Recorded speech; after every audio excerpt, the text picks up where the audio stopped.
సార్వత్రిక ఎన్నికలకు ముందు అంతా ఊహించినట్టే ఎన్డీఏ సర్కార్ ప్రజాకర్షక పద్ధతితో ముందుకొచ్చింది. దేశంలోని పేద రైతులకు నగదు బదిలీ పథకం, అసంఘటిత రంగ కార్మికులకు ప్రత్యేక పెన్షన్ పథకం సహా వేతన జీవులు, పింఛన్దారులకు ఆదాయపు పన్ను మినహాయింపు పరిధి రెట్టింపు చేస్తున్నట్లు ప్రకటించింది. ఆదాయపు పన్ను మినహాయింపు పరిమితిని 2.5 లక్షల నుంచి 5 లక్షల రూపాయలకు పెంచింది. రైతుల కోసం కిసాన్ సమ్మాన్ నిధి కింద 5 ఎకరాలలోపు భూమి ఉన్న పేద రైతులకు ఏడాదికి 6,000 నగదు సాయం ప్రకటించింది. 2018 డిసెంబర్ నుంచే అమల్లోకి రానున్న ఈ పథకం కింద 12 కోట్ల మందికి లబ్ధి కలగనుంది. ఇందుకోసం 75,000 కోట్ల రూపాయలు కేటాయించింది. 2019-20 ఆర్థిక సంవత్సరానికి 27,84,200 కోట్ల రూపాయల అంచనాలతో భారీ మధ్యంతర బడ్జెట్ ప్రవేశపెట్టిన కేంద్రం ఈ ఏడాది ద్రవ్యలోటు 3.4% తగ్గించాలనే లక్ష్యాన్ని నిర్దేశించుకుంది. రక్షణ రంగానికి 3 లక్షల కోట్లు కేటాయించిన సర్కార్ రైల్వేలకు 64,587 కోట్ల బడ్జెటరీ మద్దతు ప్రతిపాదించింది. వచ్చే 10 ఏళ్లకు 10 లక్ష్యాలను ప్రకటించిన కేంద్రం వచ్చే 5 ఏళ్లలో దేశ ఆర్థిక వ్యవస్థ 5 లక్షల కోట్లు, 10 ఏళ్లలో 10 లక్షల కోట్లకు చేరుతుందని అంచనా వేసింది. మౌలిక సామాజిక వసతుల అభివృద్ధికి సమగ్ర ప్రణాళిక, డిజిటల్ ఇండియాతో లక్షల ఉద్యోగాలు కల్పిస్తామని ఉద్ఘాటించింది.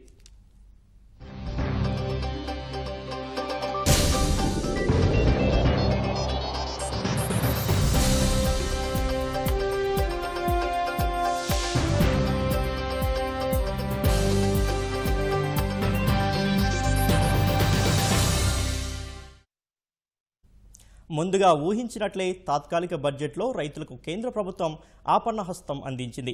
పీఎం కిసాన్ పేరిట కొత్త పథకాన్ని ఆరంభించింది.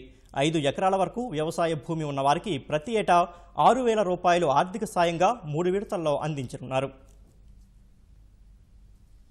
సార్వత్రిక ఎన్నికల వేళ కర్షకులను ఆదుకునేలా ఆర్థిక సాయాన్ని కేంద్రం ప్రకటించింది. తెలంగాణలో అమలవుతున్న రైతు బంధు పథకం తరహాలో రైతులకు పెట్టుబడి సాయం అందించేందుకు పీఎం కిసాన్ పేరిట కొత్త పథకాన్ని ప్రారంభించింది. 5 ఎకరాల వరకు వ్యవసాయ భూమి ఉన్న రైతులకు ప్రతి ఏటా 6,000 రూపాయలను 3 విడతల్లో ఇవ్వనున్నారు. To provide an assured income support to the small and marginal farmers, प्रधान मंत्री किसान सम्मान निधि पीएम किसान नाम की एक ऐतिहासिक योजना इस सरकार ने मंजूरी की है। इस योजना के तहत जो वल्नरेबल किसान हैं, जो छोटी जमीन रखते हैं, 2 हेक्टेयर तक की जिनकी जमीन है, उन सभी को सीधा उनके इनकम में सपोर्ट, डायरेक्ट इनकम सपोर्ट 6,000 रुपए प्रति वर्ष के हिसाब से देने का निर्णय सरकार ने किया है.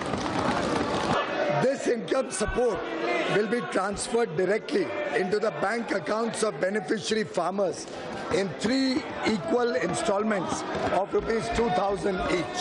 करीब 12 करोड़ किसान परिवारों का इससे सीधा लाभ मिलेगा. ये प्रोग्राम 1 दिसंबर 2018 से ही लागू किया जाएगा और पहली किश्त 2,000 रुपए की जल्द ही सूचियां बना के उनके खाते में भेजी जाएगी. इस कार्यक्रम का अनुमानित खर्चा 75,000 करोड़ रुपए सालाना सरकार भरेगी. 2019-20 ఏడాదికి మన్రేగా పథకం కోసం కేటాయింపులను కేంద్రం 60,000 కోట్ల రూపాయలకు పెంచింది. విత్తనాలను రైతులకు తక్కువ ధరకు అందించేందుకు 2013-14లో 92,000 కోట్లు ఖర్చు చేస్తే 2018-19లో 1,70,000 కోట్లను ఖర్చు చేసినట్లు తాత్కాలిక ఆర్థిక మంత్రి పీయూష్ గోయల్ తెలిపారు. జాతీయ విపత్తు వల్ల నష్టపోయిన రైతులు తీసుకున్న రుణాలపై ప్రభుత్వం 2% వడ్డీని భరిస్తుందని, నిర్ణీత గడువులోగా రుణాలు చెల్లించేవారికి మరో 3% అదనంగా ప్రభుత్వ సాయం లభిస్తుందని